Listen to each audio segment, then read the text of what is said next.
Muy buenas noches a todos, espero se encuentren bien. Mis nombres son Óscar Santiago Bonillo Kendo, soy alumno de la Universidad Técnica Particular de Loja y en esta ocasión estoy haciendo la presentación de mi trabajo final en la materia de Teoría del Derecho Constitucional. Mi trabajo está basado en la crítica a la Constitución del Ecuador en el 2008, de tal forma que la Constitución del Ecuador de 2008 ha sido un hito dentro del constitucionalismo a nivel Latinoamérica, con innovaciones de derechos y así también la democracia y la participación ciudadana dentro de la misma.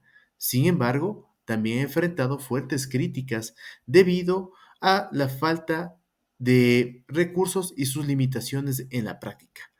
En este video analizaremos los principales aspectos de la parte dogmática y la parte orgánica, resaltando los aciertos y las fallas dentro de esta Constitución de 2008.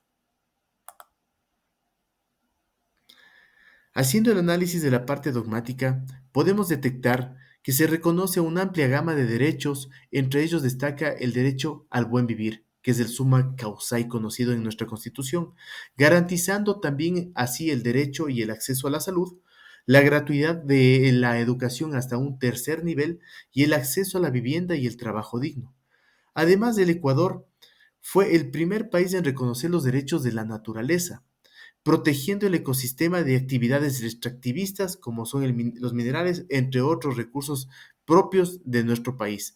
También reconoce la plurinacionalidad y garantiza también así la consulta previa a los pueblos indígenas.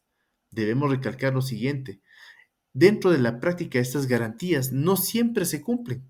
Los proyectos extractivistas continúan afectando los territorios indígenas y las universidades públicas enfrentan restricciones presupuestarias. Haciendo un análisis a la parte orgánica de la Constitución de 2008, hace alusión que establece a una estructura del Estado con un mecanismo de participación ciudadana. Se introducen innovaciones como la función de transparencia y control social, compuestas por entidades como la Defensoría del Pueblo y la Contraloría. Sin embargo, la concentración del poder ejecutivo ha generado críticas fuertes en el gobierno de Rafael Correa, por ejemplo, en el mismo que se aprobaron enmiendas que favorecían la reelección del presidente, debilitando de tal forma el control legislativo y judicial. Además, el Consejo de Participación Ciudadana, encargado de designar autoridades de control, ha sido señalado por su falta de independencia y en cierto modo tener una fuerte influencia de politización.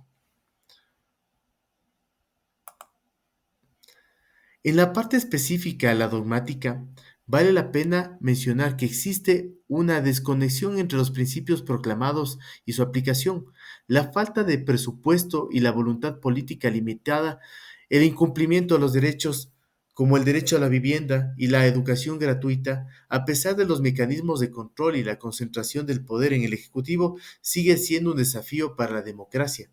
Definitivamente, el hecho de haber propuesto este tipo de garantías como es el derecho a la vivienda, muchas veces y en la actualidad el Estado no lo puede cumplir en su totalidad y tal vez en reducidas expresiones dentro del Estado lo ha hecho, pero por falta de presupuesto no lo puede cumplir, de tal manera que se convierte en propuestas y derechos proclamados que no se hacen efectivos por falta de recursos y también por una política variante. Es así que vale la pena mencionar que como conclusión, se determina que la Constitución de 2008 ha representado un avance a la inclusión de los derechos de la participación ciudadana por su implementación en enfrentar serios desafíos. La concentración del poder en el poder ejecutivo, la falta de autonomía institucional y las limitaciones presupuestarias afectan el desarrollo. Para fortalecer el constitucionalismo ecuatoriano es esencial garantizar el equilibrio de los poderes, la autonomía de las instituciones y el cumplimiento efectivo de los derechos ciudadanos. Muchas gracias, buenas noches.